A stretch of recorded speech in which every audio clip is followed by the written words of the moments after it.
سکھانا ہے آج انشاءاللہ اس 11ویں سے ہم نے سیکھا جانا ہے انشاءاللہ ضرور. تو جو دور بیٹھے قریب قریب والے جتنا قریب ہو سکتے ہیں یہ آپ کو پورا نظر آئے.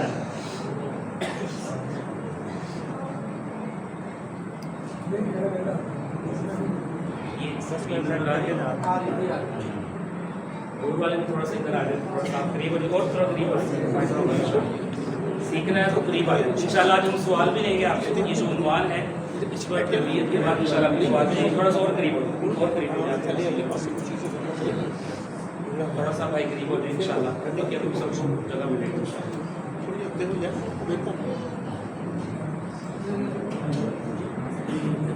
کوئی چیز تھوڑی نہیں رکھ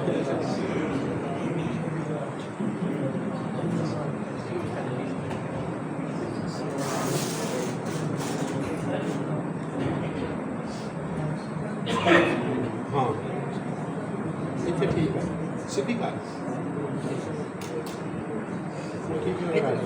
چھوٹا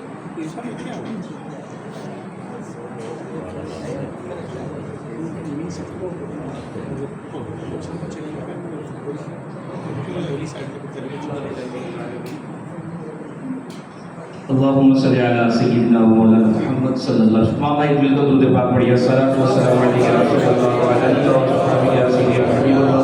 الصلاۃ والسلام علیک یا سیدی یا نبی اللہ وعلی آلہ وصحبہ یا سیدی یا نور اللہ. اللہ کے حبیب حضور جان عالم جان کائنات نبی آخر الزمان تاجدار کائنات صلی اللہ تعالی علیہ وآلہ وصحبہ وبارک وسلم کا خوبصورت فرمان ہے, مجھ پر درود پڑھنا تمہارے دلوں کی طہارت ہے. ہر چیز کو صاف کرتے ہیں لوگ, چہروں کو بھی صاف کرتے ہیں, کپڑوں کو بھی صاف کرتے ہیں, مسجدوں کو بھی صاف کیا جاتا ہے, گھروں میں بھی پوچھے کی ضرورت پڑتی ہے. لیکن ایک چیز ہے جس کی صفائی کی طرف توجہ کم ہے, اور جب وہ صاف ہوتا ہے تو سب صاف ہو جاتا ہے. وہ ٹھیک ہوتا ہے تو سب ٹھیک ہو جاتا ہے, اور جب اس میں روشنی نور آتا ہے تو سب منور ہو جاتا ہے. مشکلات, تنگیاں, ٹینشنیں سب دور ہونا شروع ہو جاتا ہے. اور وہ کیا ہے, اس کا نسخہ حضور کی بارگاہ سے ملتا ہے. جس طرح تم گھروں میں کپڑوں کو طہارت دیتے ہو, غسل دیتے ہو, صاف کرتے ہو, میل دور کرتے ہو, تو دلوں کا میل نکالنا ہے. حضور کا برکت والا نام وہ پاکیزہ غسل کے لیے وہ مطہر چیز ہے کہ وہ جتنا زیادہ لگتا ہے اتنا دل اجلا اجلا ہو جاتا ہے, اتنا ستھرا ہو جاتا ہے, اتنا منور ہو جاتا ہے, اور اتنا ہی زیادہ اچھا نظر آتا ہے. لہذا نبی پاک علیہ السلام پر درود پڑھنا یہ دلوں کی طہارت ہے. نیت کریں گے انشاءاللہ دلوں کو بھی حضور کے ذکر سے غسل دیں گے انشاءاللہ. محبت سے ساتھ میں درود پاک پڑھیے. الصلاۃ والسلام علیکم.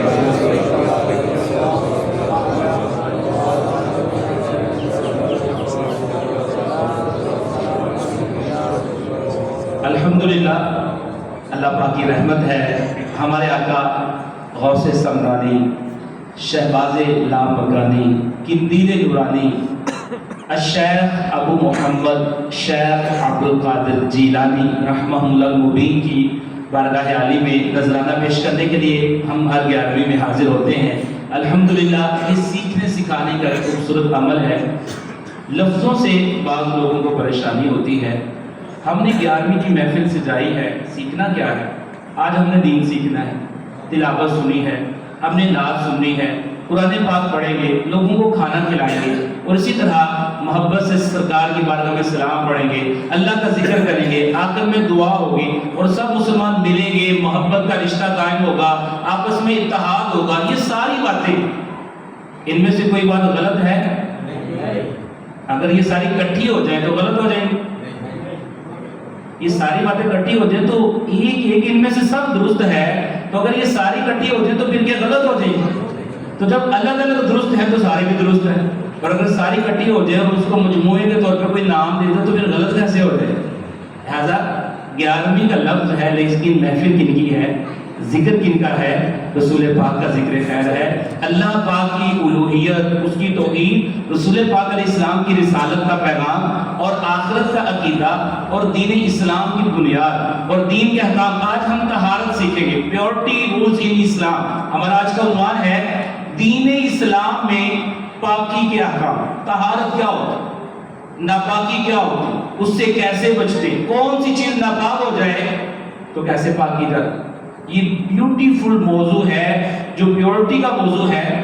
ہم اگر اس پہ غور کریں تو دائرہ بہت اس کا وسیع ہے. کئی دفعہ گھروں میں پانی کو بھی پاک کرنے کی ضرورت پیش آتی ہے.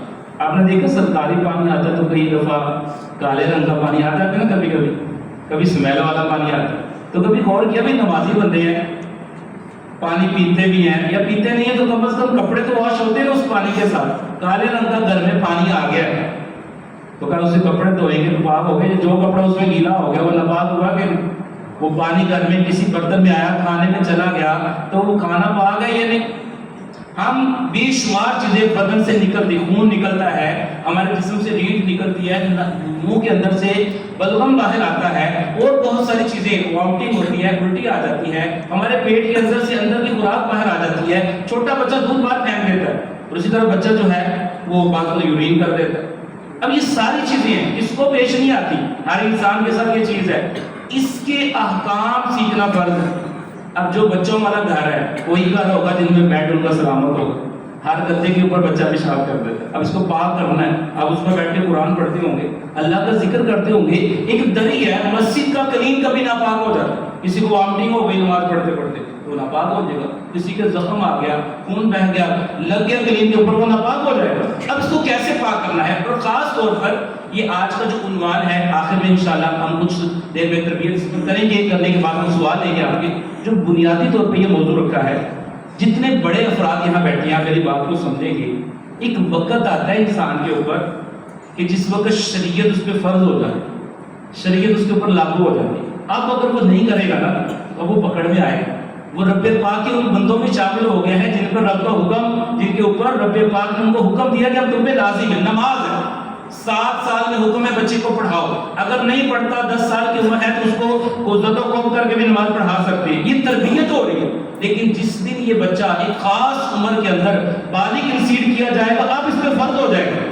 اس سے پہلے اس سے کوئی غلطی ہو جائے تو شریعت پکڑ نہیں کرتی بہت ساری غلطیوں پر چھوٹے بچے سے. لیکن اگر بڑا ہو گیا ہے اس پہ حج بھی فرض ہو سکتا ہے، اس پہ زکوٰۃ بھی لازم ہو سکتی ہے. اس کے کپڑوں کے اوپر بھی کوئی چیز لگے تو اس کے اوپر پاکی ناپاکی کا حکم لگتا ہے. لیکن کون سا باپ ہے مجھے آج بتائیں کہ بچے پر یہ آتی ہے تو باپ اس کو بتائے کہ بیٹا بھی یہی ہوگا، آپ کے ساتھ یوں ہوگا، اس کے بعد یوں نماز پڑھتے ہیں، یوں غسل کرتے ہیں، یہ ہوتا ہے. یہ باپ کی ذمہ داری. اور پہلے مائیں بچیوں کو مخصوص وقت کے اندر سکھاتی تھی کہ بیٹا یوں ہوتا ہے تو آپ نے یہ یوں غسل کرنا ہے، آپ نے یوں کرنا ہے، نماز یوں پڑھنی ہے. اور بعد کے فریضوں میں یہ شامل ہے کہ بچے کی تربیت کے اندر یہ عنصر تھا کہ وہ اپنے بچے کو بالغ ہونے کے متعلق بتاتے. لیکن آج باپ بتانے کو تیار نہیں، یا تو آتا نہیں ہے، آتا تو شرماتا ہے، میں کیوں بتاؤں. اب وہ بچہ کیا کرے گا؟ دوست سے پوچھنا کیا ہوتا ہے، کچھ ہو رہا ہے، تبدیلی آ رہی ہے، میں سوتا ہوں تو کچھ ہوتا ہے میرے ساتھ. اب وہ کسی سے کچھ پوچھے گا، کوئی کچھ کہے گا، کوئی کچھ کہے گا، ہو سکتا ہے وہ ناپاکی میں مسجد میں آتا ہے. اب یہ موضوع کتنا اہم ہے. تو میرے جتنے بھائی بیٹھے ہیں، اب اس موضوع کی حساسیت کو سمجھیے کہ اگر گوشت آپ کے گھر آیا ہے اور گوشت خون سے لت پت ہے اور اس کو پاک کیے بغیر اگر وہ بہتا خون اس پہ لگا ہے، پاک کیے بغیر وہ ہنڈیا میں پک جاتا ہے تو وہ ناپاک، اسے کھانا جائز نہیں. اور ہمارے اسلام کا اصول ہے کہ کوئی ناپاک چیز کھانا جائز نہیں، ناپاکی نہیں کھا سکتے. اتنا پیارا دین ہے، اس کے اندر کھانے کے اندر جہاں لقمہ ستھرا ہو، حلال ہو، وہاں ظاہری طور پہ بھی اس پہ کوئی ناپاکی نہیں ہونی چاہیے. شراب پیشاب کی طرح ناپاک ہوتی ہے، ہمارے دین میں حرام. اس کے علاوہ بہت ساری چیزیں. تو آج آپ موضوع سمجھ گئے ہوں گے کہ ہم نے یہ موضوع کیوں رکھا ہے. تو اب ہم اپنے موضوع کی طرف آتے ہیں. یہ ابتدائی تمہید تھی. ہمارا دین کی شان کیا عالی ہے اور نبی پاک علیہ السلام پہ قربان جائیے. آپ کی سیرت میں جو مینرز ملتے ہیں، دنیا بھر میں شور ہے یہ مینرز والے کون؟ کفار کی سڑکوں کے مینر دکھا کے نا بڑی صاف ستھری ہوتی ہیں، ان کی بطخ گزرتی ہے تو گاڑی رک جاتی، وہ مینر دکھاتے ہیں. لیکن ادھر ہمارے نبی کی سیرت کا کمال مینر وہ نہیں دکھاتے تھا. ہمارے بچوں کو بتائیں کہ ہمارے نبی علیہ الصلوۃ والسلام کو جو قرآن میں اللہ نے اشارات عطا کیے ہیں، ان کے اندر پاکی کے حوالے سے کیسی کیسی زبردست رہنمائی ہوئی. اللہ تعالیٰ نے قرآن پاک کے اندر ایک جگہ فرمایا ہے فیہ رجال یحبون ان یتطہروا، ارشاد فرمایا کہ وہاں اس مسجد میں کچھ ایسے لوگ ہیں کہ جو پاکی کو بڑا پسند کرتے ہیں. اللہ پاک نے ان خود ستھرے لوگ جو ہے وہ ستھرا کو پسند فرمایا اور آگے ارشاد فرمایا کہ اللہ پاک ان اللہ، ایک اور آیت میں فرمایا ان اللہ یحب التوابین، اللہ پاک توبہ کرنے والوں کو بھی پسند فرماتا ہے، اور ارشاد فرمایا ویحب المتطہرین، پاکی حاصل کرنے والوں کو پسند فرماتا ہے۔ اللہ کی بارگاہ میں پاکیزہ ہونا، صاف ہونا، یہ پسندیدہ ہونے کے علامت ہے۔ صاف ستھرا بندہ اللہ کو پسند ہے، وہ ناپاک نہ ہو، ظاہری بھی ناپاکی نہ ہو اور مانوی ناپاکی بھی اس کے اوپر نہ لگی ہو۔ آگے بڑھتے ہیں تو نبی پاک علیہ السلام کو اللہ تعالیٰ نے ارشاد فرمایا وَثِيَابَكَ فَطَهِّرْ، اے محبوب اپنے کپڑوں کو پاک رکھیں۔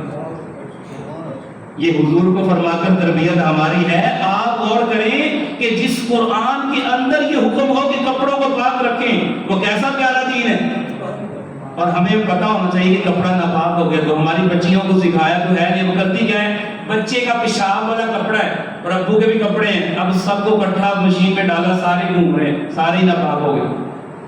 اب اس کو کون سکھائے گا بچی کو؟ اس بیٹی کو دین سکھائیں گے تو اس کو پتا چلے گا کہ پاکی ناپاکی کیا ہو، اور یہ فرض کا درجہ رکھتا ہے۔ یہ شرعی مسئلہ یاد کر لیں کہ بلا وجہ پاک چیز کو ناپاک کرنا یہ حرام ہے، یہ گناہ کا کام۔ آپ نے دیکھا ہوگا کہ قصاب جو چھری چلاتے ہیں نا جانوروں کے گلوں کے اوپر، اور جب وہ اس کو چھری کو خون لگ جاتا ہے، بہتا ہوا خون، یہ ناپاک ہوتا ہے جو بہتا ہوا خون نکلتا ہے جانور سے، اس کو کیا کرتے ہیں، چھری کو کہاں پھیرتے، اپنے کپڑوں سے لا کر لیتے، بعد میں ہاتھ پہ خون لگا ہوا تو ٹب پڑا ہوا اس کے اندر ڈبوتے ہیں، چھری بھی اس میں دھوتے ہیں، اب وہ چھری دوبارہ سارا گوشت کر دیتے ہیں، اور سارے جانور کے جہاں جہاں وہ ناپاک پانی والی چھری لگ کے وہ ناپاکی لگتی جا رہی ہے، وہ بھی ناپاک ہوتا جا رہا ہے۔ اب ان چیزوں کو سمجھنا ہے تو اللہ تعالیٰ نے ہمیں جو قرآن پاک میں حکم فرمایا کپڑوں کی پاکی، اور پاکی ہوتی کیا ہے، آج بنیادی طور پر اس بات کو ہم سمجھیں گے کہ پاکی کیا ہوتی ہے۔ اگر غور کیا جائے تو پاکی کی دو قسمیں ہیں، ایک پاکی ہے ظاہری بدن، منہ پہ کوئی خون لگ گیا، ہاتھ پہ لگ گیا، جسم سے کچھ چیز نکل گئی جس سے بندے پہ غسل وغیرہ لازم ہو جاتا ہے، اس کو پاک کرنا ہوتا ہے، ایک تو یہ پاکی۔ اس کے علاوہ بھی ایک چیز کو پاک کرنا ہے، وہ کیا ہوتا ہے، وہ دل ہے۔ کس کو پاک کرنا ہے؟ تو ہمارے دین میں دو طرح کی پاکیوں کا، ایک ہے ظاہری پاکی، اسے حسی پاکی کہتے ہیں، یعنی وہ چیز جو محسوس ہو سکتی، اور دوسری جو ہے وہ نظر نہیں آتی، وہ محسوس ہوتی ہے، اس کو کہتے ہیں مانوی پاکی۔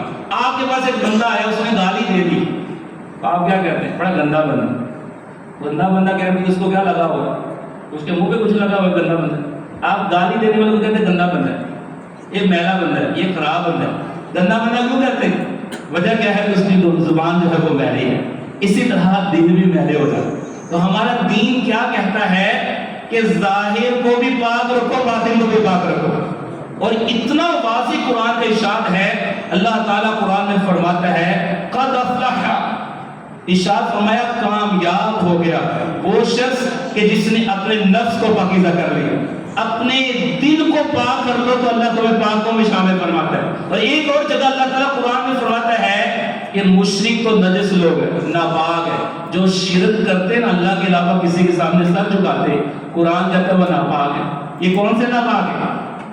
اللہ کے علاوہ کسی کے سامنے سر جھکانا بھی ایک ناپاکی ہے۔ لہذا پتہ یہ چلا کہ پاکی کی دو قسمیں ہیں، ایک ہے ظاہر کو پاک کرنا اور ایک ہے باطن کو پاک کرنا۔ تو اس باطن میں کس کس چیز کو ہم نے پاک کرنا ہے، ہمارے علماء نے ہمیں فرمایا ہے کہ سب سے پہلے باطن کو کفر کی نجاست سے پاک کرنا ہے۔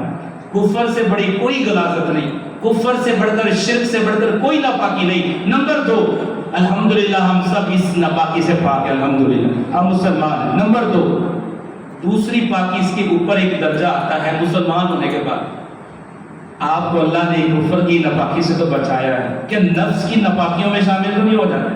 جدھر آنکھ دیکھنا چاہتی فلمیں بھی دیکھ رہے ہیں، آنکھوں سے، کانوں سے میوزک بھی سن رہے ہیں، زبان سے غیبت بھی کر رہے ہیں، زبان سے گانا بھی گا رہے ہیں، الٹی سیدھی باتیں بھی کر رہے ہیں، الٹے نام بھی لے رہے ہیں، گناہ بھی کر رہے ہیں، اور نفس جو ہے وہ تگڑا ہوتا جا رہا ہے گناہ کر کر کے، نفس سے ہمارا کے شکار ہو گئے ہیں۔ تو میرا دین مجھے یہ بتاتا ہے کہ تمہیں تزکیہ نفس بھی کرنا ہے، تمہیں گناہ سے بھی بچنا ہے۔ نمبر تین، تیسرا درجہ یہ ہے تزکیہ قلب۔ نفس کو تو کنٹرول کر لیا، اب جو دل کے اوپر عوارض آتے ہیں، دل کی جو باتیں ہیں، نماز آپ روز پڑھتے ہیں لیکن بڑی ٹائٹ سی پڑھتے ہیں، لوگوں کو لگے کہ بڑی لمبی نماز پڑھتا ہے، تہجد پڑھ کے الحمدللہ یار کبھی تہجد نہیں چھوٹی، درود پاک الحمدللہ ایک روزانہ 5000 دفعہ پڑھ لے.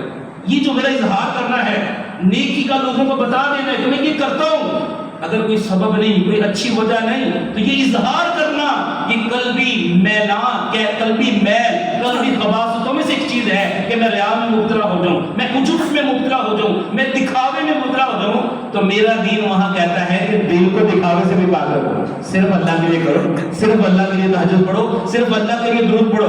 اگلی بات یہ ہے کہ دل بھی صاف ستھرا ہے، نفس کو بھی کنٹرول کر لیا ہے، کفر و شرک سے بھی بچے ہوئے ہیں، لیکن اخلاق رذیلہ سے نہیں بچتے، برے اخلاق سے نہیں بچتے. جاتے جاتے کسی کو گھور بھی دیتے ہیں، جاتے جاتے کونی بھی کسی کو لگا جاتے ہیں، پاؤں بھی لگا دیتے ہیں، تھوڑا غصہ بھی کسی کے اوپر کر لیتے ہیں، سامنے والے کو تھوڑا دباؤ بھی دیتے ہیں، کوٹنگ بھی کر لیتے ہیں، مذاق بھی کر لیتے ہیں. تو میرے دین نے کہا کہ اس ناپاکی سے بھی بچ جاؤ، اخلاق رذیلہ سے بھی بچ جاؤ. اور آخری بات جس میں ہم سارے آگے بڑھ کر کوشش کرتے ہیں، بھئی اپنا مال بھی پاک کر لیا کرو. ہر جگہ اٹھا کے ہر لقمہ نہیں کھایا جاتا، ہر ایک کے ساتھ نہیں بیٹھا جاتا، ہر ایک کی دعوت میں نہیں جایا جاتا، ہر ایک کے بلانے پر نہیں جایا جاتا. کہاں جانا ہے، کہاں نہیں جانا، کہاں سے لینا ہے، کہاں سے نہیں لینا، اور کون سا لقمہ منہ میں جائے گا. حدیث پاک میں فرمایا ایک حرام کا لقمہ جب پیٹ میں چلا جائے گا، حضور فرماتے 40 روز اللہ اس کی دعا کو قبول نہیں فرمائے، عبادت کو قبول نہیں فرمائے گا. یہ تو حرام کا وبال ہے. حدیث میں فرمایا کہ اگر تاجر سچی قسمیں کھا کے مال بیچے گا اللہ برکت واپس لے لے. تو اب کہاں وہ تو شبہ والے تو بزرگ تھے جو شبہات سے بھی بچتے تھے، اب سیدھے سیدھے حرام سے ہی ہم نے ضروری ہے کہ بچ جائیں. لہٰذا یہ بھی ایک کیٹیگری ہے پاکی کی. ہمارا آج موضوع یہ نہیں ہے، ہمارا موضوع یہ نہیں ہے دل کی پاکی، اخلاق کی پاکی. تو دوسرے آسان لفظوں میں کہوں تو جیسے جسم کو روز لوگ صاف کرتے ہیں، مل کے قریبے لگاتے چہروں کے باہر جانا 10 دفعہ اپنے منہ کو دیکھتے شیشے کے، اتنی دفعہ پرفیوم لگاتے ہیں، پھر بھی مزہ نہیں آتا. یار کیسا لگ رہا ہوں، پھر کسی سے پوچھ لے گے نا، مزہ نہیں آیا نا خود شیشے میں دیکھ لیں گے، یار دیکھو کیسا لگ رہا ہوں، گھر والی سے کمر کمر بیٹھے میں کیسا لگ رہا ہوں. اب یہ انداز ہے، اس ظاہر میں اتنا کچھ لگانے کے بعد بھی اطمینان نہیں ہو رہا.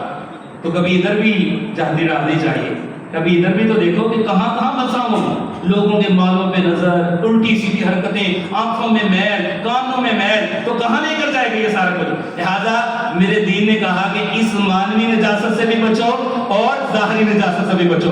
گویا ظاہر بھی ستھرا رکھو، دل کو بھی ستھرا کر دو. لیکن میرا موضوع آج یہ نہیں، دل کی پاکی ہمارا موضوع نہیں، بلکہ ہمارا موضوع اس طرف والا ہے کہ حصی، یہاں پر لکھا ہوا ہے کہ طہارت کی پہلی قسم ہے حصی طہارت. یہ کیا ہوتی؟ ہمارا وضو نہیں ہے، ہم وضو کر لیتے ہیں، یہ حصی طہارت. ہمارے جسم کے اوپر کوئی ناپاکی لگی، ہم اس کو دھو لیا تو یہ جسم ہمارا پاک ہو گیا. ہمارے کپڑے ناپاک ہیں. اب یہ جو اس طرح کی باتیں آج ہم نے یہ سیکھنی ہے، ظاہری پاکی کی باتیں کریں. ایک باطنی پاکی وہ بھی ہم نے رکھنی ہے. تو ظاہری پاکی کے اندر ہمیں کیا سیکھنا ہے اور یہ کیا ضروری ہے، یہ آپ نے پاکی ناپاکی کے حوالے سے بات سیکھی ہے.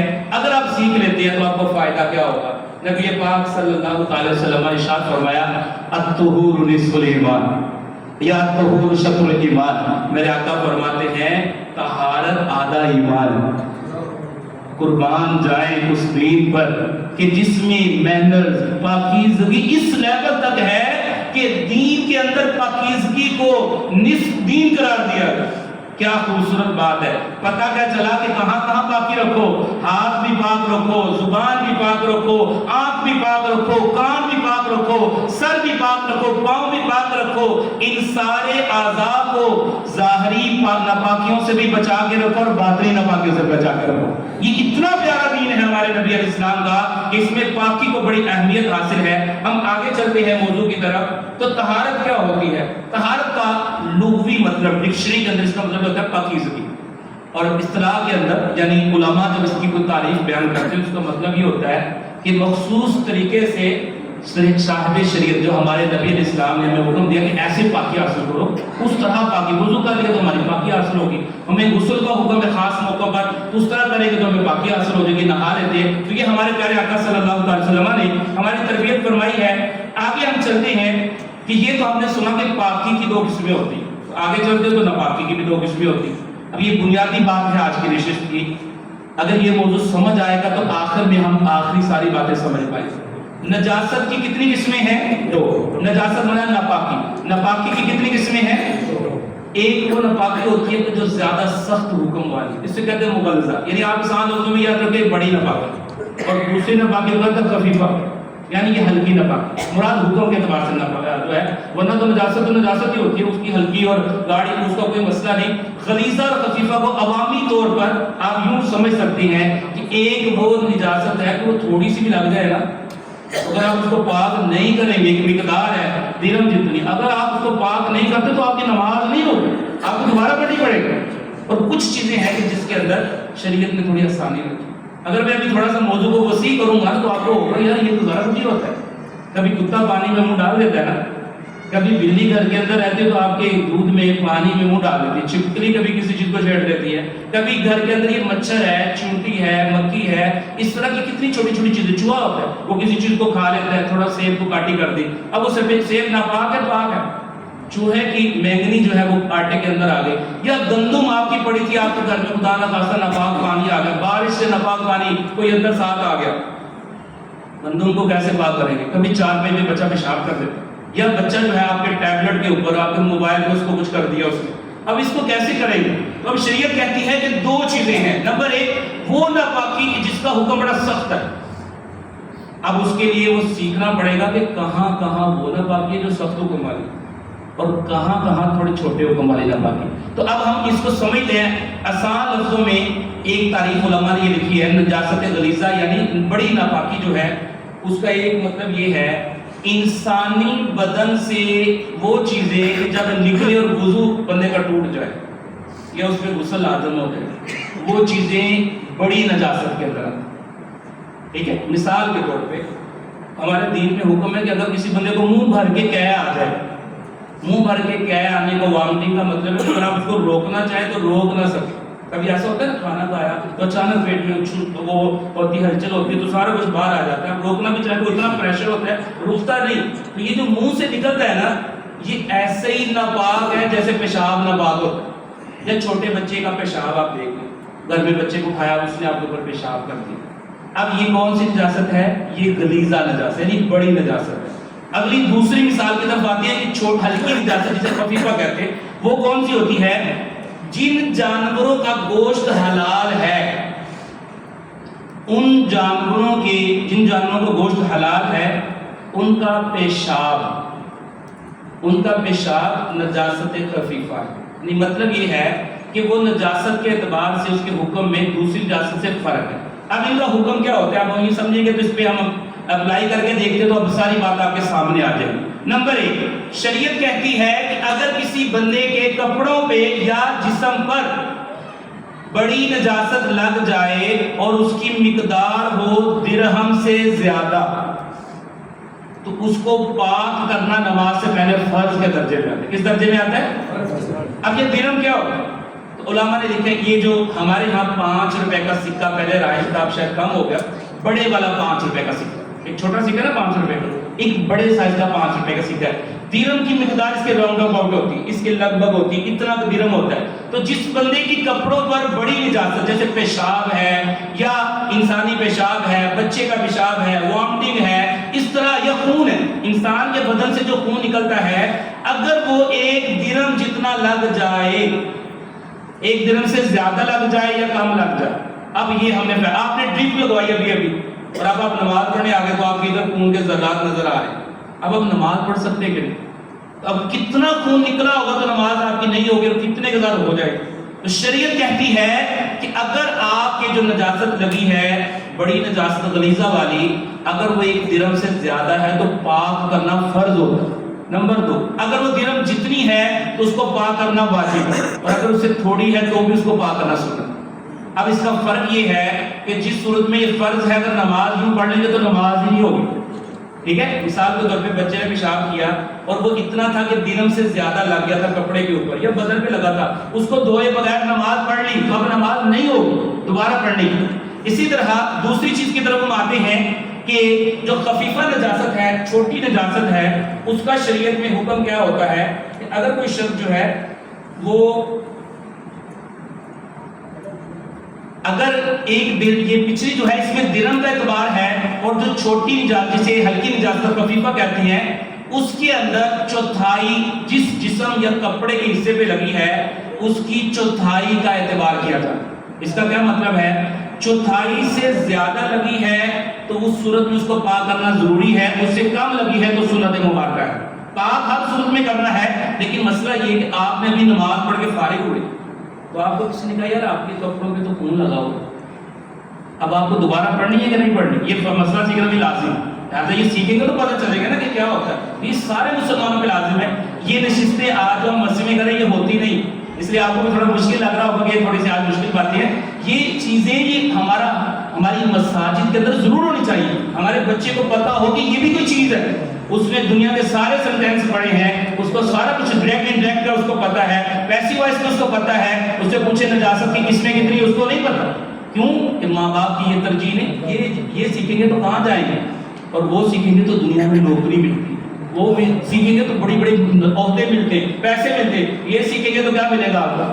ہاں یہ سیکھیں گے تو رب راضی ہو کے جنت عطا کرے۔ یہ ہے تو صحیح نا کہ ادھر سے کیا ملتا ہے ادھر کیا ملتا ہے، یہ ہم نے سیکھنا ہے۔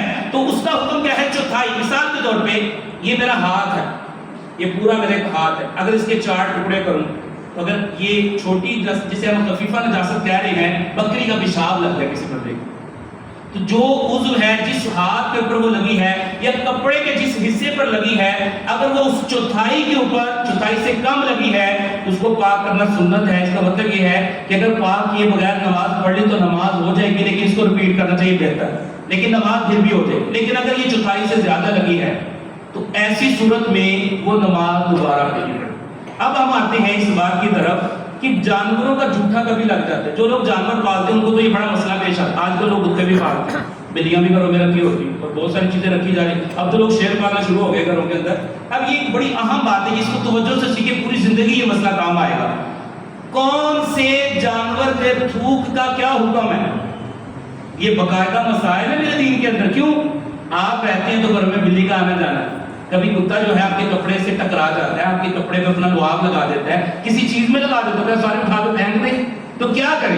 اس کے حوالے سے کیا حکم ہے؟ 3 باتیں ہم نے سیکھنی ہے۔ نمبر 1، کچھ جانوروں کا جو لعاب یا جھوٹا ہے نا، شریعت اس کو پاک کہتی ہے، آسانی دیتی ہے۔ نمبر 2، کچھ کا ناپاک ہے اور کچھ کا شریعت کہتی ہے اس سے بچے، یہ مکروہ ہے۔ اب ان تینوں کی وضاحت کیا ہے؟ نمبر 1، پہلی چیز یہ ہے، توجہ سے سنیں، میں آپ سے ایک سوال بھی کروں گا، اس کے بعد کون جواب بھی آپ میں سے دیکھیں۔ نمبر 1، جن جانوروں کا گوشت کھایا جاتا ہے، مثلا گائے ہے، بکری ہے اور اس طرح کی جو بیل ہے، بھینس ہے، اونٹ ہے، جن جانوروں کا گوشت کھایا جاتا ہے یا پرندے جن کا گوشت کھایا جاتا ہے، ان کا جھوٹا پاک ہوتا ہے۔ سمجھ آ گئی اس بات کی؟ کن جانوروں کا جھوٹا پاک ہوتا ہے؟ اچھا یہاں سے کوئی بچہ کوئی بڑا جواب دے۔ ہرن جو ہے، اگر ہرن کسی پانی میں منہ لگا دے اور آپ نے اس سے وضو کرنا ہے یا آپ نے اس کو پینا ہے تو آپ اس کو پی سکتے ہیں کہ نہیں؟ کیوں پی سکتے ہیں؟ کیونکہ ہرن کیا ہے؟ حلال جانور ہے، اس کا گوشت کھایا جاتا ہے، تو اس کا جھوٹا کیا ہوگا؟ حلال ہوگا، اس کا جھوٹا پاک ہوگا، ناپاک نہیں ہوگا۔ نمبر 2، دوسری چیز کی طرف آتی ہے، وہ جانور جن کا گوشت کھانا حرام ہے، جو درندے ہیں، عمومی طور پر جو درندے ہیں اور جن کا گوشت حرام ہے، ان کا جھوٹا ناپاک ہوتا ہے۔ کیا ہوتا ہے؟ سور، جسے خنزیر کہتے ہیں، پگ، اس کا جھوٹا کیا ہے؟ ناپاک۔ شیر کا جھوٹا کیا ہے؟ کتے کا جھوٹا کیا ہے؟ چیتے کا جھوٹا کیا ہے؟ جھوٹا کیا ہے؟ بھیڑیے کا جھوٹا کیا ہے؟ ہاتھی کا جھوٹا کیا ہے؟ ہاتھی بھی حرام۔ گیدڑ کا جھوٹا کیا ہوگا؟ اور دوسرے درندوں کا جھوٹا بھی ناپاک ہے۔ اس کے علاوہ بہت سارے درندے ہیں جن کا جھوٹا جو ہے وہ ناپاک ہوتا ہے۔ اب آگے ایک اور چیز ہے کہ بعض جانور ہوتے ہیں ان کو عادت ہوتی ہے وہ گندگی کے اندر ہی منہ مارتے رہتے ہیں، جیسے مرغی جو گھروں کے اندر باہر جا کے، جیسے کسم گاؤں کے اندر باہر جا کے وہ نالیوں میں بھی منہ ڈالتی ہے، پانی پیتی ہے، اس کا منہ گندا ہو جاتا ہے۔ ایسے جو جانور گندگی وغیرہ کھاتے رہتے ہیں، ان کا جھوٹا مکروہ ہوتا ہے۔ اچھا اب یہ آپ نے سیکھ لیا ہے، جن جانوروں کا گوشت حرام ہے ان کا جھوٹا کیا ہوتا ہے؟ اب ایک سوال ہے آپ سے، کوئی بتائے بلی کے جھوٹے کا کیا حکم ہوگا؟ اس کی روشنی میں بلی کے جھوٹے کا کیا حکم ہوگا؟ ناپاک ہونا چاہیے نا۔ شریعت کا اصل اصول یہی ہے کہ کہ بلی کا جوتا ناپاک ہونا چاہیے، لیکن شریعت نے بعض معاملات میں بندوں کو بڑا فائدہ رکھا ہے۔ کتنا فائدہ ہے؟ عام جانور آپ کے گھروں میں آ کے رہتا ہے، بلی کیا کرتی؟ گھروں کا طواف کرتی رہتی ہے، دورہ کرتی رہتی ہے، کبھی ادھر سے آتی ہے کبھی ادھر سے آ جاتی ہے۔ اب اگر اس کے جوتے کو ناپاک کہا جائے تو بڑا حرج ہے، تو میرے دین نے آسانی کی، تو بلی کا جوتا جو ہے اس کی 3 صورتیں بیان کر دی۔ ویسے عام چونکہ اس جانوروں کے اندر تو آتا ہے بلی حرام ہے، اس کا گوشت نہیں کھایا جا سکتا، البتہ جو اس کا جوتا ہے نارمل کنڈیشن میں اگر اس کے منہ پہ تازہ چوہا کھا کے خون نہیں لگا ہوا تو اس کا جوتا جو ہے شریعت مطہرہ نے اس میں آسانی رکھی۔ اگر اس کو ناپاک کہتے ہیں اس میں بڑا حرج لازم آتا ہے کہ اگر اس نے آپ کے دودھ اتنا سارا کڑایا پورا پڑا ہوا ہے، حلوائی کے کڑائی میں منہ ڈال دیا ہے تو اس کا تو 1000 روپے کا نقصان ہو جائے گا۔ تو شریعت مطہرہ نے جو جانور اس طرح کے گھروں میں رہتے ہیں ان کے لیے آسانی رکھی ہے، ان کے جوتے کو ناپاک قرار نہیں دیا۔ البتہ بلی کو اگر کسی بندے نے دیکھا تو اس کے منہ خون سے بھرا ہوا ہے، اس نے چوہا بھی ابھی کھایا ہے اور اس نے آگے وہی خون والا منہ کسی چیز میں ڈال دیا، اب ناپاک۔ اگر ایسا نہیں نارمل کنڈیشن میں ہے تو اس کے جوتے سے اگر کسی چیز میں جوتا ہو جائے تو اس کو ناپاک نہیں کہیں۔ اسی طرح ایک اور چیز ہے، گھوڑے کا گوشت کھانا ناجائز ہے، گدھے کا گوشت کھانا ناجائز ہے، اور خچر کا گوشت کھانا ناجائز ہے۔ یہ سارے ناجائز جانوروں میں آتے ہیں، لیکن شریعت مطہرہ میں ان جانوروں کے احکام میں تھوڑا سا فرق آ گیا۔ خچر اور گدھا ان دونوں کا جوتا مشکوک ہے، اس سے بچنا چاہیے، اس کے جوتے پانی سے وضو کرنے سے بھی بچنا چاہیے اور پینا بھی نہیں چاہیے۔ اور جو گھوڑا ہے اس میں شریعت نے کچھ آسانی رکھی ہے، کیونکہ پہلے گھوڑا بہت زیادہ انسانوں کا سب سے یعنی سمجھے دوست جانور جو ہے، جو سواری کے اعتبار سے وہ گھوڑا تھا، تو شریعت نے اس کے جوتے میں آسانی رکھی ہے۔ جوتا گھوڑے کا جوتا جو ہے اس کو شریعت نے پاک قرار دیا ہے، اگر اس کا منہ کسی پانی میں لگ گیا ہو تو اس کو پاک کا مطلب یہ نہیں کہ آپ پینا نہیں ضروری ہے، آپ کے لیے پینا ہو گیا، کسی جانور کو پلا سکتے۔ اور یہ بھی یاد رکھیں کہ ناپاک چیز کسی حلال جانور کو بھی نہیں کھلا سکتے۔ مثال کے طور پر آپ کے گھر میں دودھ تھا، بلی اس کو ویسے کوئی اس میں ناپاکی ڈل گئی، بچے نے کچھ کر دیا، کچھ ہو گیا مسئلہ، تو دودھ ناپاک آپ نے گائے کو پلا دیا، تو گائے کو نہیں پلا سکتے۔ حلال جانوروں کو ناپاک چیزیں نہیں کھلا سکتے۔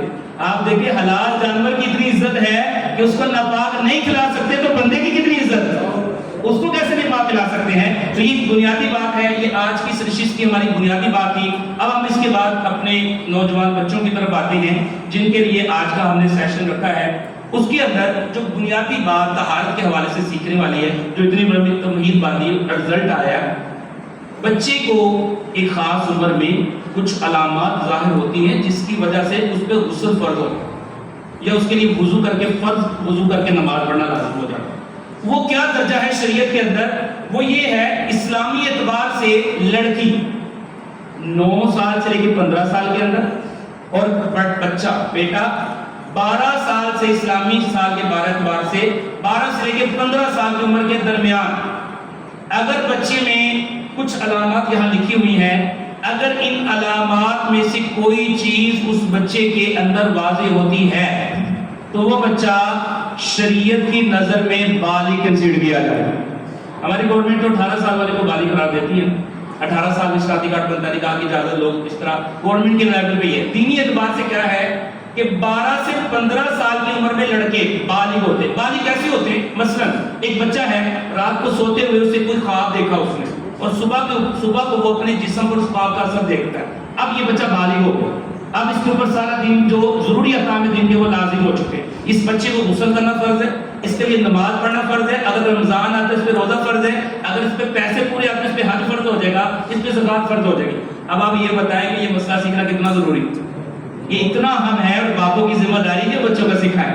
آپ کا بچہ ناپاکی میں مسجد میں آئے، آپ تصور کرتے کس کی ذمہ داری؟ تو یہ سکھانا ہے بچوں کو، یہ کوئی شرم والی کہ یار یہ کیسا موضوع ہے، یہ دین کے فرض احکام ہے، نبی پاک نے اس کے احکام بیان فرمائے، قرآن میں پاکی ناپاکی کا ذکر ہے، تو ہمیں بیان کرنا ہے کہ نہیں؟ ہاں، الفاظ حیا والے ہونے چاہیے۔ بچہ جو ہے، ایک تو یہ ہو گیا۔ بچیاں جو ہیں، بچیوں کی بلوغت کی کیا کیفیت ہوتی ہے؟ خاص بچیوں کی کیفیت ہوتی ہے جس میں ان کو خاص طرح سے خون کی کیفیت شروع ہو جاتی ہے، جسے مینسز کہا جاتا ہے۔ وہ شروع جب پہلی دفعہ اس کا پیریڈ آئے گا، اس کے مطابق اس کے اوپر احکام لگے۔ 9 سے 15 بچی اور بیٹا 12 سے 15 کے درمیان پہلی دفعہ جب اس کے اوپر وہ علامت آئے گی تو وہ بچہ بالغ سمجھا جائے گا. یہ ایک بنیادی بات تھی. اب ہم اس کے آگے چلتے ہیں. اگر یہ کوئی بھی علامت ظاہر نہیں ہوتی تو کیا ہوگا؟ تو شریعت کہتی بعض بچے کمزور ہوتے ہیں، ان کے اندر کوئی بالغ ہونے کی کوئی واضح علامت جسم میں نہیں ظاہر ہوتی. شریعت کہتی کہ جس دن وہ بچہ 15 سال کا پورا ہو گیا، مکمل 15 سال، اب یہ بالغ ہر معاملے میں اس کے اوپر دین کے جو احکام تھے جو لاگو ہو رہے تھے وہ لگ چکے، اب اس پہ لازم ہو جائے. لہٰذا یہ کتنا اہم ہے.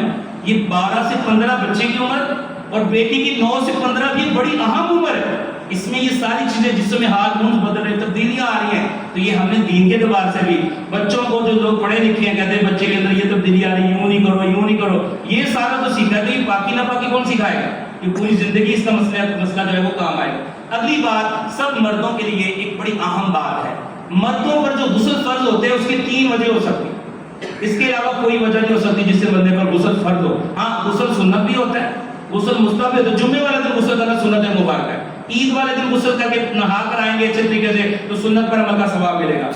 بعض صورتوں میں غسل فرض ہو جاتا ہے. وہ کیا باتیں یہاں پر لکھی ہوئی آپ دیکھ رہے ہوں گے.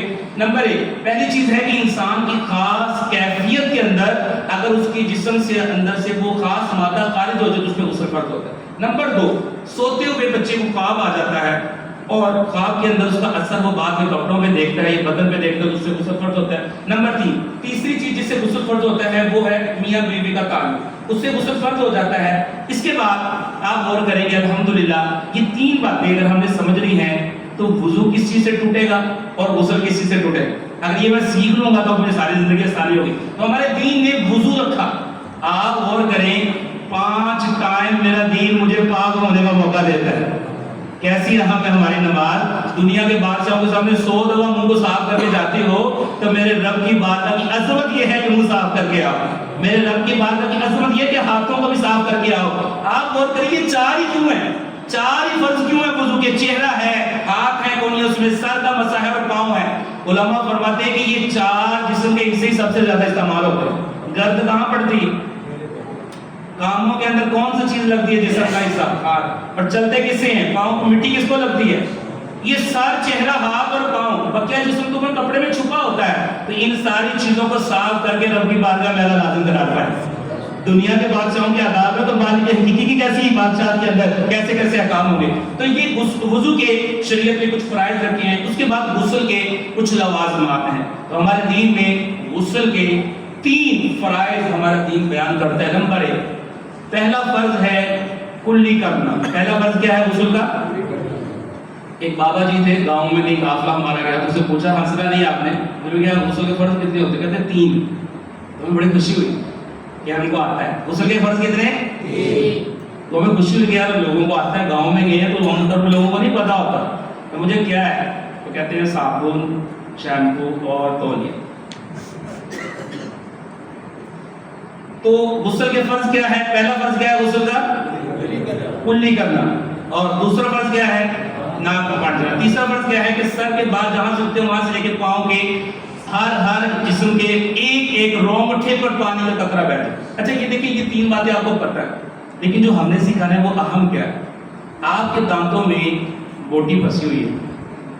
آپ کو غسل سے پہلے غسل فرض ہو گیا، نکالنی کہ نہیں؟ ٹھیک ہے. آپ کی ناک میں ریڑھ کوئی چیز جم گئی ہے، کبھی بیمار ہوتا ہے بندہ، کوئی چیز ہو جاتی ہے. بہت ساری چیزیں جن کا تعلق دانتوں سے اور ناک سے، منہ سے اور اس سے ہے.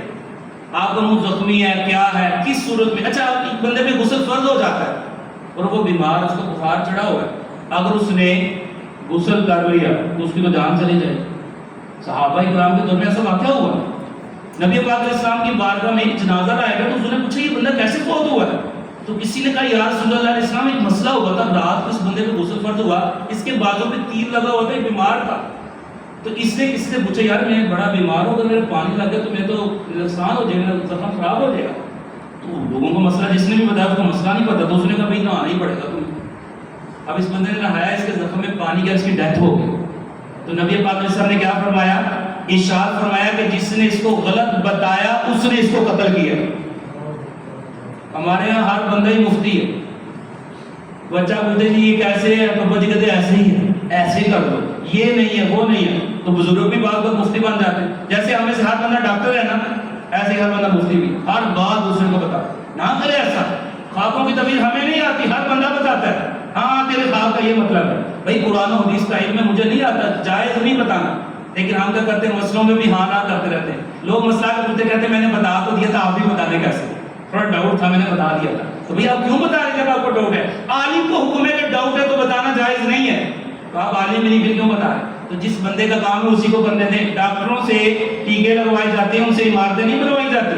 تو ہم کیا کرتے ہیں کہ کچھ فیلڈز ایسی ہیں ساری ہم نے اختیار کری. حکیم بھی ہیں، ڈاکٹر بھی ہیں، اور ہم سائیکولوجسٹ بھی ہیں 7 لوگوں کے لیے. یہ سارے کام ہم نہیں کرنے. اور مشوروں کو دیکھا جائے تو دنیا کا سب سے بڑا سیاستدان میں ہی، ساری چیزوں میں ہم تلے ملے. تو ایسا نہ کریں، اپنا پروفیشن بنائیں، ایک جگہ رہیں. تو دین کیا کہتے ہیں کہ اگر غسل فرض ہے تو سرکار نے اس بندے کو کیا فرمایا کہ جس نے غلط بتایا اس نے قتل کر دیا اس بندے کو.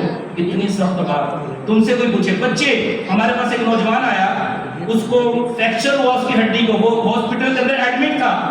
کہتے میں جوان بندہ ہوں، مجھے وہاں غسل فرض ہو گیا. کسی سے میں نے پوچھا کہ بھئی میرے کو میں 1 مہینے میں نے ادھر رہنا ہے بیڈ کے اوپر، اور نماز کا کیا کروں؟ کہتے اس بندے نے مجھے کہا کہ اس مسئلے میں آسانی ہوتی ہے، تمہارے پلسٹر لگا ہوا تمہیں معاف ہے، تم نماز پڑھتے ہو. 1 مہینہ اس بچے کو ناپاکی میں نماز پڑھی اس نے. کون ذمہ دار ہے؟ کتنی زیادہ تکلیف دہ بات ہے کہ آج میں اپنا دین سیکھنے کو تیار نہیں. دنیا کا جنرل نالج کس کے پاس نہیں ہے؟ ہر بات نیٹ سے سن رہے ہیں لوگ، لیکن دین کا ضروری بات سیکھنے کو کوئی تیار نہیں. یہ بڑی کوتاہی کی ہے. اللہ کی بات ہمیں پتہ چلے گا کہ کہاں کہاں حلال ناپاک کھایا، کہاں ناپاک استعمال کیا، نماز غلط پڑھی تو کیوں نہیں پوچھے گا؟ اب عجیب فلسفہ ہے، نماز جیسی مرضی ٹیڑھی میڑھی بن اللہ قبول کر لے گا. ہمارا رب غلط چیزیں قبول کرتا ہے؟ کیسی بات ہے؟ رحمت الہ پہ یقین ضرور رکھو، لیکن گناہ کر کے غلطی کر کے رب قبول کرتا ہے. تمہاری غلط ڈرائیونگ کوئی قبول نہیں کرتا، تمہارا غلط نوٹ کوئی قبول نہیں کرتا، تمہاری غلطی کوئی قبول نہیں کرتا. تو تم رب کی باتوں میں کہتے ہو کہ میرا رب غلطیاں قبول کرتا ہے. وہ غلطیاں قبول نہیں کرتا، ہاں چاہے تو غلطی معاف کر دے. یہ فرق ہے. وہ غلطیاں قبول نہیں کرتا، وہ غلط کو اوکے نہیں کرتا، ہاں اس کی مرضی ہے معافی دینا چاہے تو معاف فرما دیتا. لہٰذا یہ بھی مجھے سمجھنا ہے. تو میرے دین نے غسل سے آگے، کبھی غسل فرض ہوتا ہے. یہ فجر میں کئی دفعہ یہ مسئلہ پیش آتا.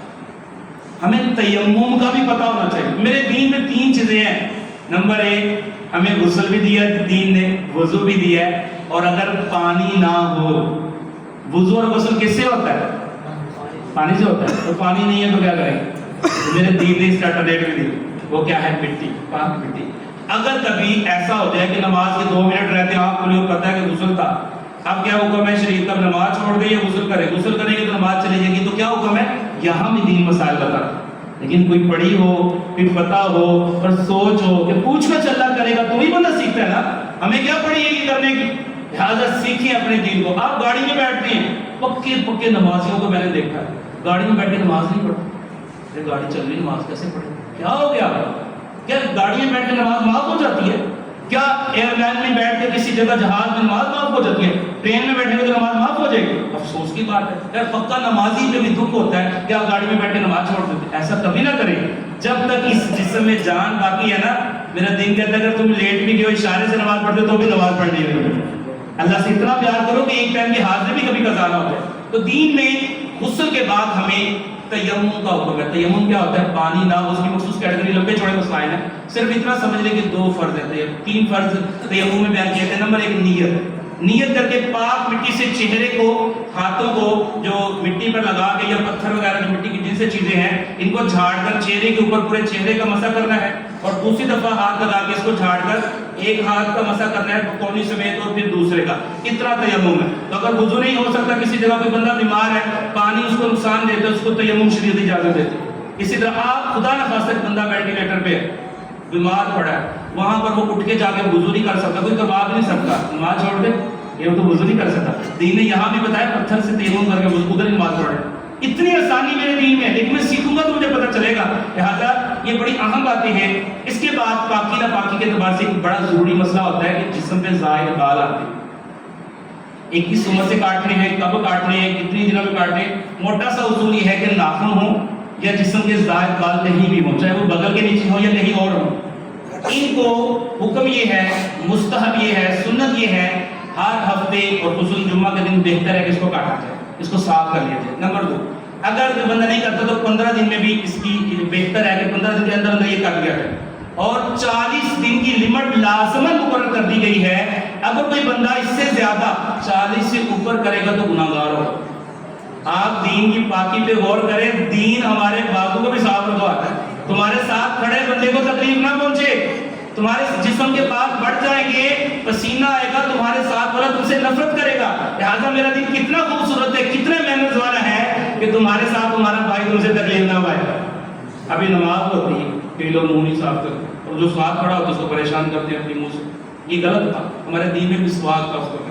اسی طرح بازو کے بعد دیگر بات جو ہے، یہ پاکیزگی ہے اسلام کی، کہ میرا دین ان پاکیزگیوں کو ہمیں حکم دیتا تم اختیار کرو۔ کتنا خوبصورت ہے یہ دین۔ اور اگر ہم آگے چلتے ہیں تو ہمارے دین کے اندر کپڑوں کو پاک، اگر کپڑا ناپاک ہو جائے، ہم اختتام کی طرف جا رہے ہیں، کپڑا ناپاک ہو جائے تو کیسے پاک کریں؟ ایک بڑا آسان طریقہ آج کل تو ٹوٹی ہے، چلتا پانی، بالٹی کے اندر کوئی کپڑا ناپاک ہو جائے اسے مکمل بھگو کے اس کے اوپر ٹوٹی کھول دے، جب پانی نکلتے اتنا نکل جائے کہ آپ کو پتہ چلے کہ یار اس کے اندر جو نجاست ہے، آپ کو ذہن غالب ہو گیا کہ نکل گئی تو وہ پاک۔ آسان بات کہ بالٹی کے اندر ڈبو دیں، مشین میں ڈائریکٹ کپڑا ناپاک کپڑا ڈالیں گے تو سارے کپڑے ناپاک ہو۔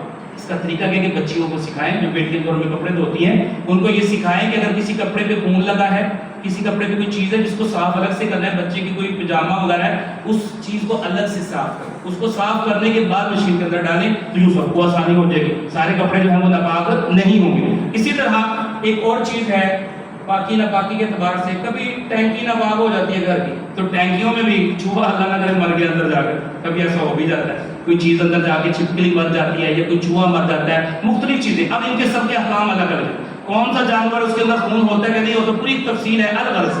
اگر کوئی جانور ناپاک ہے، وہ اندر مر جاتا ہے، پھول پھٹ جاتا ہے، اس کا پانی حکم ہے کہ سارا پچھلا نکال دیا جائے، اس چیز کو بھی نکال دیا جائے، اور اس کے بعد ایک طرف سے پانی جاری کرے اور دوسری طرف سے خارج کرے تو وہ پاک ہو جائے گا۔ مثلا ٹوٹی کھول دیں اور ناپاک پانی پہلے سارا خارج کر دیں، اب نیا پانی موٹر چلائیں، موٹر سے نیا پانی انٹر ہو اور دوسری طرف سے نکلتا جائے، اب یہ نکلتا جائے گا، ادھر سے اندر آتا جائے گا تو یہ چیز پاک ہو جائے گی۔ یہ ہمارے دین میں آسانی رکھی گئی۔ کچھ کپڑے ایسے ہوتے ہیں کہ جن کو آپ نچوڑ نہیں سکتے، دلہن ڈریس ہوتا ہے، اسی طرح بعض کوٹ ایسے ہوتے ہیں، بہت ساری چیزیں ایسی ہوتی ہیں ان کو دھوئیں تو خراب ہو جاتی ہے، اور دھونے سے بعض چیزیں خراب ہوتی ہیں اور بعض چیزیں نچوڑنے سے خراب ہوتی ہیں۔ جو چیز نچوڑنے سے خراب ہوتی ہے اس کے لیے شریعت نے صوفہ ہے جس کو نچوڑ ہی نہیں سکتے، اب یہ کلین ناپاک ہو جائے اس کو کون نچوڑے گا تو خراب ہو جائے۔ اس کا طریقہ یہ ہے کہ شریعت کہتی ہے ایک دفعہ اس کو چلتے پانی میں چھوڑ کے اس کی نجاست نکال دے، اس کو کسی جگہ لٹکا دے، پانی اس کا ٹپکنا موقوف ہو جائے، ایک دفعہ یہ عمل کر کے پھر دوسری دفعہ دہرائیں، پھر تیسری دفعہ یہ عمل دہرائیں تو تیسری دفعہ میں یہ پاک ہو جائے۔ تو کبھی کلین ناپاک ہو جائے اس کا بھی ایک طریقہ یہ ہو سکتا ہے۔ اور اس کے بعد واشنگ مشین کے اندر بھی کپڑوں کو پاک کرنے کے طریقے ہیں، اور فرش کو ناپاک ہو جائے، جیسے گھروں میں بچے ہوتے ہیں یا خون کبھی گر جاتا ہے تو فرش میں شریعت نے آسانی رکھی ہے۔ ہر وہ چیز کہ جو زمین کے ساتھ جڑی ہوئی ہے، زمین کے اندر زمین ہی کہلاتی ہے، یا زمین کے اندر وہ لگی ہوئی اینٹ ہے جو زمین کی طرح کی ہے، اس کو پاک کرنے کا طریقہ یہ ہے کہ جب نجاست کا اثر ختم ہو جائے گا تو وہ پاک ہو جائے۔ بو مثلا پیشاب بچے نے کیا، اس کو پلی لگا دی اور پنکھا چلا دیا، اب جیسے اس کی بو ختم ہوگی اور اس کا رنگ ختم ہو جائے گا تو یہ جگہ پاک۔ تو کمرے کے اندر دھوپ تو نہیں آئے گی، لیکن یہ ہے کہ اس کو صاف کر کے پلی لگاتی ہے اور پنکھے سے وہ جگہ خشک ہو گیا، نہ نشان ہے نہ بو ہے تو وہ پاک ہے۔ تو جو چیزیں زمین کی طرح کی ہیں ان کو پاک کرنے کا یہ طریقہ ہے۔ اللہ پاک ہمیں عمل کی توفیق عطا فرمائے۔ آج اس حوالے سے اور بہت ساری باتیں ہیں کہ جو کی جا سکتی ہیں، لیکن ٹائم کافی ہو گیا ہے۔ اللہ پاک ہمیں عمل کی توفیق عطا فرمائے۔ آج جو آپ نے سنا ہے، ایک دو سوال ہم لے لیتے ہیں، تھوڑا آپ کو اس میں رغبت بھی ملے گی۔ اگر کوئی سوال کوئی نوجوان ہمارے کرنا چاہیں تو وہ کر سکتے ہیں۔ صلو علی الحبیب صلی اللہ تعالی علی محمد صلی اللہ علیہ وسلم۔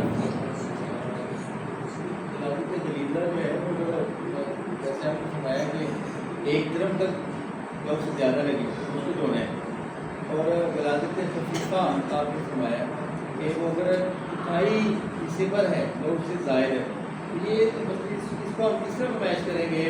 چوتھائی کو کپڑے کو، یہ ہمارا دامن ہے، یہ بازو ہے، آپ ذرا اس کی وضاحت۔ آپ اپنے چوتھائی کو پکڑیں گے نا، یہاں سے یہ پورا کپڑا ہے آپ کا، اس کے 4 ٹکڑے کریں، یہ 4 حصے ہو گئے، اس میں سے ایک حصے سے زیادہ نہ پاک تو پاک کرنا اس کو ضروری ہے۔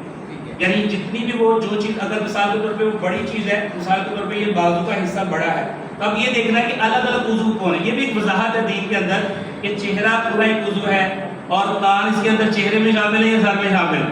تو یہ پوری ایک بحث ہے. تو الغرض یہ ہے کہ جو بھی حصہ ہے مثال کے طور پہ یہ اگر بالفرض اس کو یوں کر لیں کہ یہ ایک ہے, اگر اسے 4 ٹکڑے کر لیں تو ایک ٹکڑے کے اندر لگا ہوا ہے جس کو اب دامن ہے تو پورا دامن ایک حصہ ہے, ایک کپڑا ہے, اس کے اندر چوتھائی حصے پہ لگا ہوا ہے تو اس صورت میں پاک کرنا ضروری ہے. مثلا آپ کی قمیض یہاں تک جو ہے آپ کا ایک دامن پورا کا پورا وہ ایک کپڑا ہے, ایک حصہ ہے پورا دامن پورا, اس میں سے چوتھا حصہ جو ہے اگر وہ ناپاک ہو جائے تو پاک کرنا ضروری ہوگا. اس سے کم ہے تو سنت ہے پاک کرنا. اسی ناپاک حصے کو پاک کرنا ضروری ہے. جی جتنا حصہ ناپاک ہو جائے صرف اس کو پاک کرنا ضروری ہوتا ہے. پورا کپڑا دھونا ناپاک کپڑوں میں ضروری نہیں ہوتا. بقیہ پاک ہے تو پاک ہے. ہاں پورا دھونا چاہیں تو پہلے ناپاکی والے کو صاف کر لیں اور اس کے بعد بقیہ کپڑے کو جو ہے وہ دھوئیں. اسی طرح اگر جو غلاظت غلیظہ ہے, بڑی غلاظت ہے, وہ جتنے حصے پر لگی ہے اتنے ہی کپڑے کو پاک کر لیا جائے.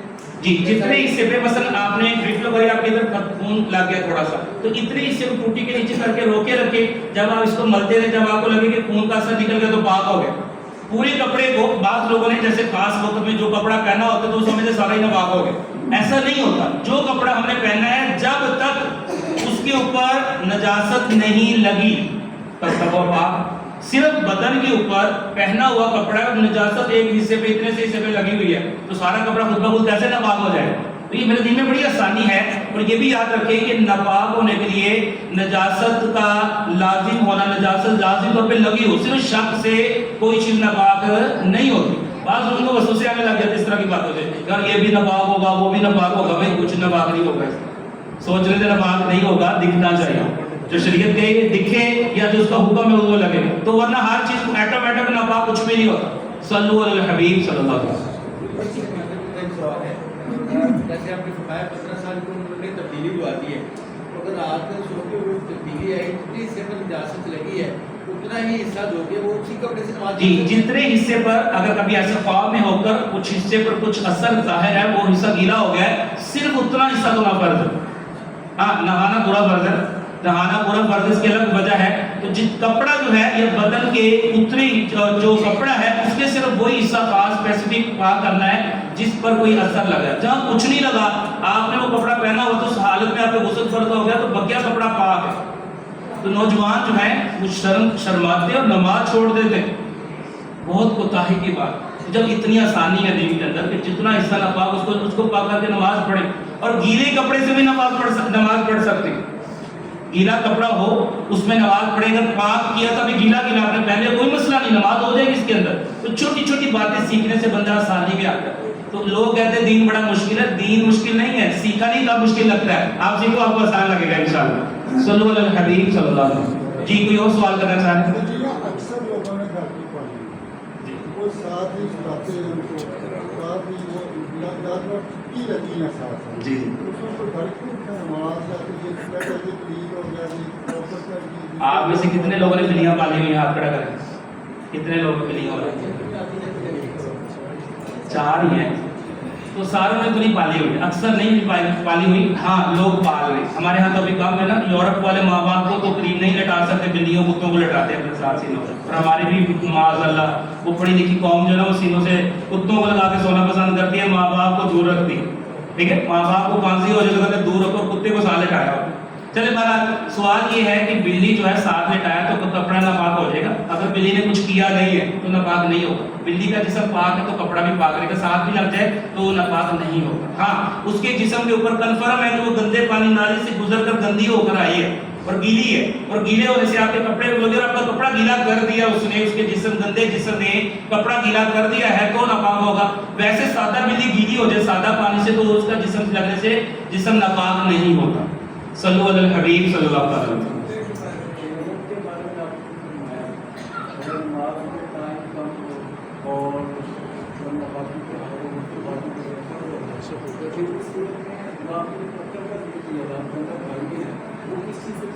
مٹی سے تیمم کر, گھر میں مٹی ہوتی ہے, ہر وہ چیز کہ جو مٹی کی جنس سے ہے, یعنی کہ جس کو جلانے سے وہ جلتی نہیں، مثلا پتھر ہے، مٹی ہے، گھر میں کوئی مٹی کا برتن ہے جس پہ نکل نہیں چڑھا ہوا تو اس سے بھی کر سکتے، پلیٹ ہے کوئی مٹی کی، جو گھروں کے اندر ڈبہ ہوتا ہے جس میں پیسے ڈالتے غلہ ہوتا ہے، اس سے بھی تیمم ہو سکتا ہے اگر اس کی کلی نہیں چڑھی ہوئی اس کے اوپر، تو ہر مٹی کی چیز سے تیمم، مٹی تو ساری دنیا میں ہے نا، دیوار سے بھی ہو سکتا ہے، مٹی کی دیوار سے بھی ہو سکتا ہے۔ صلو علی الحبیب صلی اللہ علیہ وسلم۔ جی میرا سوال یہ ہے کہ پاکیزگی اور طہارت کی بات ہو رہی ہے، ہمارے گھر میں سبزیاں آتی ہے، ٹھیک ہے، یا پھر انڈا ہے، انڈا ہمیں پتہ ہے ہم کس جگہ سے آ رہا ہے، تو اس کے بارے میں بتائیں کہ اس کو پاک کرنے کا کیا طریقہ ہوگا، انڈا یا سبزی ہے جو بھی ہے وہ اس کو ہم کھا بھی رہے ہیں۔ ماشاءاللہ، سبزیاں جو ہوتی ہیں جب تک ہمارے سامنے آئی ہمیں نہیں پتا کہاں سے آئی تو پاک ہے، ہمارے لیے پاک ہے، ہمیں پتہ نہیں کہاں سے آئی۔ اب لوگ ادھر گندا پانی لگتا ہے، آپ نے دیکھا ہے جا کہ اس سبزی کو لگا تھا کہ نہیں، تو ٹھیک ہے نا، آسانی رکھی تو عمل کرو۔ جب تک آپ کے سامنے کسی چیز پہ خاص کنفرم ناپاکی نہیں لگی تو پاک ہے، ہمارے لیے آسانی ہے۔ تو جو سبزیوں کو ناپاک پانی لگتا بھی ہے تو وہ تو جڑوں کو لگتا ہے، جو سبزی آپ کے پاس ہے اس پہ لگا کہ نہیں، تو ہمیں شک ہے، ہمیں یقین نہیں، تو پاک سمجھی جائے گی۔ نمبر 2، انڈا پاک ہوتا ہے، انڈا مرغی کے خاص جسم سے نکلتا ہے لیکن وہ پاک ہوتا ہے، یعنی شریعت میں کچھ چیزوں کو، جیسے بچہ پیدا ہوتا ہے، جانوروں کے بچے بھی پیدا ہوتے ہیں، اس کے جسم میں کچھ وہ لیکوڈ سا لگا ہوتا ہے، اس طرح کی کچھ چیزیں، انڈا بھی ہوتا ہے اس کے اوپر بھی تری سی لگی ہوتی ہے، تو اگر کسی نے نہیں بھی دھویا تو انڈے کو ان رطوبتوں کو شریعت نے آسانی رکھی ہے کیونکہ اس کی حاجت ہے۔ اب جب بھی انڈا لیا تو آپ کو دھو کے استعمال کرو، دھونا چاہیے تو کوئی دھوتا تو ٹھیک ہے، دھونے کو لازم کرتے تو بڑا حرج لازم آتا ہے، تو شریعت نے آسانی رکھی ہے، انڈا پاک ہوتا ہے۔ ہاں اس کے اوپر بیٹ لگی ہوئی ہے، مرغی کی بیٹ لگی ہوئی ہے، یا کوئی کنفرم آپ کو نظر آ رہا ہے کوئی اور چیز لگی ہے ناپاک ہے تو پھر دھو کے استعمال کرو۔ صلو علی الحبیب صلی اللہ علیہ وسلم۔ وعلیکم السلام۔ میں بھی باپ ہوں بچوں کا، گھر میں نا دیکھا گیا ہے اور میرے مشاہدے میں یہ بات ہے، جوان بچے نا بالغ بچے لیٹے ہوئے ہیں، اگر رات کو ان پہ کلام ہو جائے تو وہ شرم کی وجہ سے اٹھتے نہیں ہیں، ان کو کہتے ہیں بیٹا نماز پڑھ لو، نماز پڑھ لو، نماز پڑھ لو، وہ بتاتے نہیں والدین، ان کو بس سوئے رہتے ہیں، والدین کو اس کو پوچھیں جی کیا مسئلہ، یہ مسئلہ ہے، تو میں والدین کی گزارش کرتا ہوں، والدین کو محنت ہونی چاہیے، اگر بچوں کو یہ بات سمجھانی چاہیے بیٹا احترام ہو گیا دوسرے کو نماز پڑھ لو۔ دوسری بات، ان سے ایک اور سوال ہے، میں بس میں سفر کر رہا ہوں، ادھر سے جا رہا ہوں اپنے علاقے میں، وضو کر کے میں بیٹھ گیا بس کے اندر، زور کی نماز پڑھ لی ہے، عصر کی نماز رستے میں گزر گئی ہے، جب گزرنے کے قریب ہے، بندہ سو گیا بس میں، تو بس والا کہتا ہے جی ڈرائیور نہیں رکے بھی جا کے اپنے اسٹاپ پہ، ایک بندے کی وجہ سے بس نہیں روک سکتے، مسائل ہوتے ہیں، تو کیا وہ نماز اشارے سے ادھر پڑھ لے گا، وضو اس کا اگر اس کو اونگ آگے ٹوٹ گیا یا اس کا بند ہے؟ سیٹ پر بیٹھے بیٹھے جس طرح نارمل ہم یوں بیٹھے ہوتے ہیں، یہاں وضو کر کے بیٹھ کے سو جائیں تو وضو نہیں ٹوٹتا۔ 10 کنڈیشنز ایسی ہیں جو بیٹھ جائیں سو جائیں تو اس سے وضو نہیں ٹوٹتا، ان میں سے ایک کنڈیشن یہ ہے، اس کیفے میں بھی بیٹھا ہوں سیٹ پر ہم یوں ہی بیٹھتے ہیں تو اس سے وضو نہیں ٹوٹتا، لہٰذا وضو کر کے بیٹھے تھے سیٹ کے اوپر، وضو مطلب کوئی اور سبب نہیں، وضو خاص جن سے ٹوٹتا نہیں پایا گیا تو نماز پڑھے، اور گاڑی کے اندر جس طرح اگر قبلہ کی طرف ممکن ہو منہ کرنا تو ادھر کرے، ورنہ پھر جس طرح گاڑی جا رہی ہے وہاں اشارے سے نماز پڑھے، بعد میں اس کا ارادہ کرنا بھی لازم ہے فرائض کا۔ اچھا، پہلا جو مسئلہ بھائی نے کہا ہے کہ بچے شرماتے ہیں، اگر 2-3 باتوں کا بچے جو بہت سارے نوجوان بیٹھے، میں دیکھ رہا ہوں کہ جوان بچہ سوال نہیں کر رہا، یہ سوال بچوں کے کرنے والے ہیں۔ اب یہ ہماری قوم، مجھے حیرت ہے کہ بچہ ہر دنیا کی الٹی سیدھی چیز ویڈیو پہ دیکھ رہا ہے اور غلط انداز سے دیکھ رہا ہے، لیکن وہ دین کسی بھی جگہ سے یوں سیکھنے کو تیار نہیں ہے، اس کو ڈر لگتا ہے، اور بڑے بھی کہتے ہیں اس کو بچے نے کیسی بات پوچھ لی، نہیں سکھائیں گے تو غلط جگہ سے جا کے سیکھے گا، اچھی جگہ سکھائے۔ تو جو بھائی نے کہا ہے کہ بچہ شرماتا ہے، بچہ مطلب کیوں شرماتا ہے؟ اگر اس کو ذہن نہیں ہونا کہ امی ابو کو ساری چیزوں کا پتہ ہے تو اس کی شرم نیچے آ جائے، اس کو پتہ ہے سب کے ساتھ ایسا ہوتا ہے، یہ روٹین میٹر ہے، ہر شخص کے ساتھ ایسا ہوتا ہے، تو جو روٹین میٹر ہے اس میں شرمانا چاہیے۔ مثلا یہ مثال تو نہیں دینی چاہیے، واش روم سب کو آتا ہے تو وہ شرمانا چاہیے، یہ سب کے ساتھ ہوتا ہے، سونے میں یہ معاملہ سب کے ساتھ ہوتا ہے، سب بالغ بچیوں کے ساتھ بھی ہوتا ہے، صرف لڑکے نہیں، عورتوں میں بھی یہ چیز ہوتی ہے، عورتوں سے بھی یہ ہوتا ہے، خواب ان کو بھی آتا ہے، مردوں کو بھی۔ تو اس میں جب شریعت نے اما عائشہ صدیقہ رضی اللہ تعالیٰ نے حضور علیہ السلام سے اتنی ساری حدیثیں اس حوالے سے روایت فرمائی، ہر حدیث کی کتاب میں چیپٹر ہوتا ہے غسل کے فرضیت کے اعتبار سے، کہ غسل یوں فرض ہوتا ہے، یہ کرو تو غسل فرض ہوتا ہے، یہ کرو تو غسل اتر جاتا ہے، یہ کرو تو یہ کیا ہے؟ شریعت میں، حدیث کی کتابوں میں، قرآن کے اندر، بزرگوں کی کتابوں میں ہر جگہ یہ باتیں لکھی ہوئی ہیں، اور ہم کہہ رہے ہیں کہ مجھے ظلم آ رہی ہے۔ تو یہ سیکھیں گے، بچوں کو سکھائیں گے تو پتا ہوگا نا کہ یہ کیا ہوتا ہے۔ لہٰذا جتنے بھی نوجوان ماں بچے ہمارے بیٹھے ہیں، یہ شرمانے والی چیز نہیں۔ اب کپڑے کو استری کر کے پہننا ضروری ہے، اگر رات کو کپڑے استری کریں گے تو امی کو پتہ چل جائے گا، تو کیوں کرے نہ کرے، ویسے کپڑا پہن لیں، جو کپڑا آپ نے پہنا ہوا ہے صرف خاص حصے کو دھو کر دوبارہ استعمال کر لیں، گیلے کپڑے سے نماز پڑھیں، نماز تو ضائع نہ کریں۔ وہ نماز نبی پاک علیہ السلام فرماتے ہیں ایک نماز جس نے جان بوجھ کے چھوڑی اس کا نام جہنم کے اس دروازے پہ لکھا جائے گا جس سے اندر داخل ہو۔ تصور ہے وہ ایک نماز ایسی ہے اور ایسی ویل والی جو جہنم کی وادی، غی والی جو وادی ہے وہ جہنم میں، وہ فرعون قارون کے ساتھ اس کو رکھا جائے۔ کوئی اتنی مصیبتیں کیوں مول ہے؟ تو رب کے حکم پہ عمل کرو نا، کوئی نہ۔ اور دوسری ایک اہم بات اگر کوئی بچہ اپنے ذہن میں بٹھا لے، کبھی ڈسٹرب نہیں ہوگا۔ جب رب کی اطاعت کی بات آئے تو مخلوق کی نافرمانی کو نہیں دیکھنا۔ امی ابو کہتے ہیں یہ غلط کرو تو نہیں کرنا، کیوں؟ میرے رب کے خلاف ہے۔ امی ابو کی اطاعت تب ہے جب وہ میرے رب کے موافق کوئی بات ان کے حکم کے مطابق، اس کے حکم کے مطابق کریں۔ جب اس کے خلاف کرتے تو ان کی بھی نہیں مانیں۔ لہذا جب اللہ تعالیٰ کا حکم ہے کہ کرو تو کر لو، کوئی مسئلہ نہیں ہے۔ غسل کا حکم قرآن کے اندر موجود ہے اور بڑی آسانی، صحابہ کرام نے یہ مسائل حضور سے پوچھے ورنہ ہم تک کیسے پہنچتے؟ سب مطلب ہے کہ سیکھتے تھے، اور آج ان چیزوں میں کمی آ گئی۔ خاص طور پر جو شادی شدہ بچے ہیں، کیا کبھی کسی سے جا کر پوچھا ہے کہ میرے دین پر کیا لازم تھا؟ کس حالت میں، کس کیفیت میں عورت کے کس حصے کو ہاتھ نہیں لگانا؟ یہ شرم والی بات ہے۔ لیکن افسوس یہ ہے کہ آج نیٹ کی دنیا میں ہر گندگی کو دیکھ کر سب کچھ کر رہے ہیں، لیکن تمہیں پتہ نہیں کہ کس حالت میں ایک عورت بھی بندے پہ حرام ہوتی، اس کے قریب جانا جائز نہیں ہو۔ تو یہ سیکھیں گے نہیں تو کیسے پتہ چلے گا؟ لہذا سب نوجوان بھائی جتنے بیٹھے ہیں اپنا دین سیکھیے۔ ہمیں بڑی کمزوری، ہر قوم اپنی باتوں کو، اپنے بڑوں کی باتوں کو، اپنی شخصیات کو ترجیح دیتی، اور افسوس ہے کہ ہم سچے ہو کر، سچی قوم ہو کر، سچے اکابر کے ماننے والے ہو کر ہم پیچھے رہ رہے دوڑ کے اندر۔ کیوں؟ کہ ہماری قوم کو یہ پھیلایا گیا ہے کہ دنیا دنیا دنیا دنیا دنیا، آخرت آخرت کون کرے؟ اللہ کی طرف کون لے کر؟ تو آپ سب نیت کریں گے انشاءاللہ ہم اپنا دین سیکھیں گے۔ اس طرح کا پروگرام دوبارہ ہونا چاہیے مسجد کے اندر۔ آپ میں سے کون کون آئے گا؟ اکیلے یا کسی کو لے کر بھی آئے؟ آج ہماری تعداد جیسی ہونی چاہیے ویسے نہیں۔ یہ سیشن جو ہے یہ ہم کریں گے تو انشاءاللہ اویئرنیس ہوگی، آگے معاملہ بڑھے گا۔ تو انشاءاللہ ہم یہ آگے کریں گے مزید۔ الحمدللہ اللہ پاک کی رحمت سے یہ خوبصورت علماء کرام کا گلدستہ موجود ہے اللہ کی رحمت سے۔ قریب قریب مساجد میں ہمارے اللہ کی رحمت سے علماء کرام میں ہر جگہ علماء درس دے رہے ہیں، مساجد میں حدیث کا، قرآن کا۔ آپ سب سے عرض ہے کہ جس عالم دین کے پاس آپ رہتے ہیں ان سے فیض حاصل کریں۔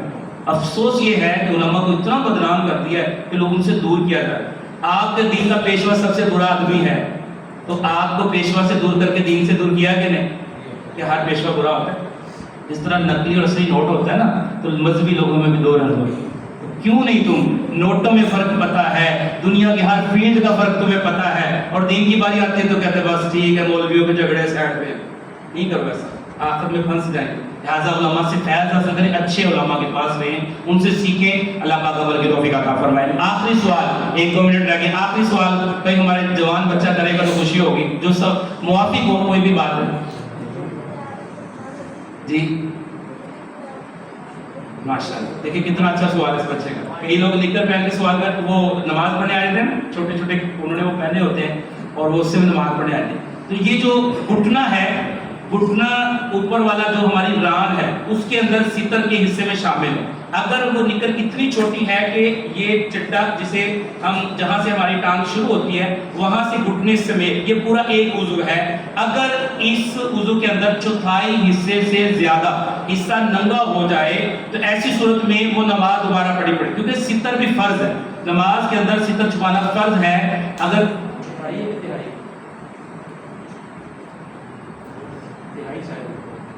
نماز کے معاملے میں، ستر کے معاملے میں تہائی کا حکم ہے کہ اگر وہ چیز وضو جو ہے پاکی ناپاکی میں چوتھائی کا حکم ہے، اور چھپانے کے اندر ستر کے اندر جو تہائی کا حکم ہے کہ اگر اس وضو کا تہائی سے زیادہ ننگا ہے تو ایسی صورت میں نماز دوبارہ پڑھنا لازم ہوگی۔ بچی نماز پڑھ رہی ہے، اس کے کان ننگے ہیں، آپ کو پتہ ہے کہ بچیوں کے کان جو ہے نا سر کے اندر شامل ہے، اس کو نماز میں چھپانا فرض ہے۔ آپ کئی دفعہ دیکھتے ہو کہ بچی نماز پڑھتی ہے تو یہاں پر اس کا بازو ہے، اتنا حصہ اس کا ننگا ہے، اس نے قمیض اپنا چھوٹا پہنا ہوا ہے، اتنا حصہ ننگا کر کے وہ یوں نماز پڑھتی ہے، اور دوپٹے میں بھی چھپا ہوا، یا وہ دوپٹہ اتنا باریک لیتی ہے اس کے بال نظر آ رہے ہیں، اس کی نماز نہیں ہوگی۔ سیکھنے والی بات ہے نا۔ آپ بعد میں کہیں گے یار یہ کیا کر دیا، اتنا سخت کر دیا۔ سخت ہے یا آداب بارگاہ ہے؟ سب سے بڑا کون ہے؟ اس کی بارگاہ کے آداب بڑے ہونے چاہیے کہ نہیں؟ دنیا کے اندر نا افسروں سے بھی ملتا ہے کہ اتنے لیول پہ بیٹھنا ہے، یوں بیٹھنا ہے، یہ کرنا ہے، یوں نہیں کرنا، وہ نہیں کرنا. کیوں ہے؟ دنیا کے افسروں کے حکام ہے تو رب کی بارگاہ میں کا کوئی حکم نہیں. قرآن کہتا ہے زینت اختیار کرو رب کی بارگاہ میں. تو سونے والے کپڑے نائٹ ڈریس پہن کے مسجد میں لوگ آ جاتے ہیں. اب ہم ان کو تو نہیں کہیں گے آپ چلے جائیں، نائٹ ڈریس پا کے تو اس میں نماز ہو جائے. لیکن اگر آپ نے خاص قسم کا لباس ہے جسے دیکھ کر لگتا ہے کہ یہ نارمل لباس نہیں ہے، عوام میں نہیں پہنا جاتا، تو یہ بھی ایک عادت ہے کہ رب کی بارگاہ میں وہ لباس نہ پہنے جسے ہم نائٹ کے طور پہ یوز کریں. ہاں وہ پاک ہے تو نماز پڑھیں گے سوچیں کہ اسی طرح وہ لباس چھوٹا لباس جسے لوگ دیکھ کر فراخت کرتے ہیں. دیکھو اللہ کے گھر میں اپنے افسر کے سامنے اس لیے میں نہیں جا سکتا تھا تو وہ یہ پہن کے نماز میں گئے. ہاں آپ سب سے عرض ہے کہ میں ایک بڑی بنیادی بات آخر میں عرض کروں گا، نوجوانوں کو چھوٹی چھوٹی باتوں پہ ٹوکے نہیں. جتنے میرے بزرگ بیٹھے ہیں نا، جتنے میرے بزرگ بیٹھے، میں آپ سب سے عرض کروں، ایک بچہ آیا نا، اس نے سلیو لیس بازو پہنا ہوا، اس نے ٹی شرٹ پہنی ہوئی. ٹی شرٹ پہننا جائز ہے، پینٹ شرٹ پہننا جائز ہے، گناہ نہیں. البتہ جو لوگ جیسے ہمارے جیسے دیکھیں یہ علماء کرام، اب آپ اپنے ٹی شرٹ میں آئے تو ایسا لگے اچھا نہیں لگے گا. ہم لوگ یہ نہیں پہنتے. ہمارے جیسے لوگوں کے لیے یہ لباس مکروہ ہے، مکروہ تنزیہی ناپسندیدہ ہے. جو لوگ روٹین میں، بلکہ لوگ ٹی شرٹ کو خوبصورت لباس سمجھ کے پہنتے ہیں. بچہ جو ہے وہ ہمارا نارمل بچہ جو جس لباس کو پہن کر وہ کرتا ہے، سنت لباس کچھ اور ہے، لیکن جو اس نے پہنے وہ گناہ والا ہے کہ نہیں، نماز ہوگی کہ نہیں. یار وہ نماز نہیں پڑھتا، پہلے دن مسجد میں آ گیا ہے اور آپ پہلے دن اس کے کپڑے ٹھیک کروا رہے ہیں، دوبارہ آئے گا؟ یہ بڑی دکھ والی بات. اب سب بھائیوں سے عرض ہے، چھوٹے بچے ہیں نا، شرارتیں کرتے مسجدوں میں، لڑائیاں کرتے، بہت کچھ کرتے، پیار سے خاموشی سے یوں کریں، چپ کروا دیں نہ، ان بچوں کو نکالیں مسجدوں سے. یہ بچے چلے گئے نا، جس بچے کا جو حکم ہے حدیثوں میں حکم بیان ہوئے، آپ حالات تو دیکھیں، آپ بچوں کو اتنا ڈانٹ رہے ہیں، ڈرا رہے ہیں، ڈرپوک بنا رہے ہیں اور بچہ آپ کے قریب نہیں آنا چاہتا. کیوں؟ کیونکہ اس کو پتہ ہے کہ جدھر جائیں گے تو بزرگ جو ہے نا غصہ کرتے ہیں. ایسا نہیں کرے. کیا پیار سے نہیں سمجھایا جا سکتا؟ جو بات آپ پیار سے، بلی کو شش کرتے ہیں تو ساتھ رگڑنے لگ جاتی ہے، کتے کو لوگ پیار دیتے تو آپ کا ہو جاتا ہے، تو بچے کو کیوں نہیں سمجھ آتی؟ انسان ہے، انسانوں کا بچہ ہے. لہٰذا اگر کوئی بچہ کوئی ایسا لباس پہن کر آ جاتا ہے، اگر کوئی بچہ ایسا لباس پہن کے آ جاتا ہے نا، چھوٹے بازو پہلے تو یہ کہ جائز کے اندر، اگر جائز ہے تو کیا تنقید بنتی ہے؟ بلا وجہ نہیں بنتی نا. اگر ایک بچہ آ گیا اس کو آنے تو دو. ایک بچہ مثلا اس نے نعت پڑھ دی، کوئی مائک پکڑ لیا اس نے آگے، یہ جو پینٹ شرٹ میں تھا. ان بچوں کو دین کے قریب لانا کہ نہیں؟ آنے تو دو.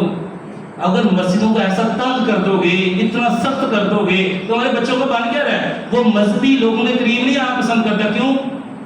اکثر نہیں، کچھ مذہبی لوگوں کا انداز یہ ہوتا ہے کہ وہ اپنے اصولوں کے پابند ہیں. بھائی میں بڑھاپے میں آیا ہوں، ادھیڑ عمر میں آیا ہوں، جوانی میری گزر رہی ہے، میں اس عمر تک پہنچتے پہنچتے میں نے 20 سال سیکھا ہے، 25 سال میں نے سیکھا ہے، میں نے سکھایا ہے، تو میں اپنے آپ کو کچھ اندر اصلاح کی کوشش کرتا ہوں. ابھی بھی میرے اندر غلطی ہے. وہ بچہ پہلے دن مسجد میں آپ کے آتا ہے، وہ دھکا لگاتے ہیں اور یہ نہیں کر کے آئے، یہ نہیں کر. کیوں کر رہے؟ میرے مرشد فرماتے ہیں، پیر صاحب فرماتے ہیں، ٹھنڈے توے پہ روٹی نہ ڈالو. کیوں کرتے یار؟ جہاں نہیں کہنا کیوں کہتے ہو؟ ابھی نہ کہو. اس بچے کو نمازی بننے دو، یہ اپنا کپڑا بھی بدلے گا، اپنا دل بھی بدل کے مسجد کے اندر آئے گا. رب کی بارگاہ میں جھکنے تو دو اس کو. اس بیچارے کو پہلے دن آپ نے پابندی لگا دی، اس طرح کیوں آئے ہو، یہ کیوں کیا، یہ کیوں نہیں کیا. نہ کریں ایسا کام. ان بچوں کو ریلیکس دیں، ان کو مسجد میں آنے دیں. وہ دنیا کو اس دوڑ میں شامل ہے جہاں سارا دن نیٹ پہ وہ دنیا کا انتہائی کونا دیکھ چکے ہیں، اور آپ مسجد میں اس کو ایک سخت ماحول دے رہے ہیں، اس کو ایسا تنگ نظر دے رہے ہیں کہ جیسے مسجد جو ہے وہ بند ہو جائے. آپ نہیں آئے تو باہر ہی رہے. جو آگے 4 بزرگ بس وہی نماز پڑھے. تو مسجدوں میں جوان کہاں ہے؟ فجر کی نماز میں آپ آ کے دیکھیں، وہ 4 بچے، اتنے سارے بزرگ ہیں، نماز جوان کے اتنے 2-3. ابھی سردی آئے گی وہ بھی نہیں آتی. اچھا وہ پہلے جو مسئلہ بیان کر رہے تھے وہ تہائی نہیں ہے، یعنی ستر جو فرض ہے وہ چوتھائی.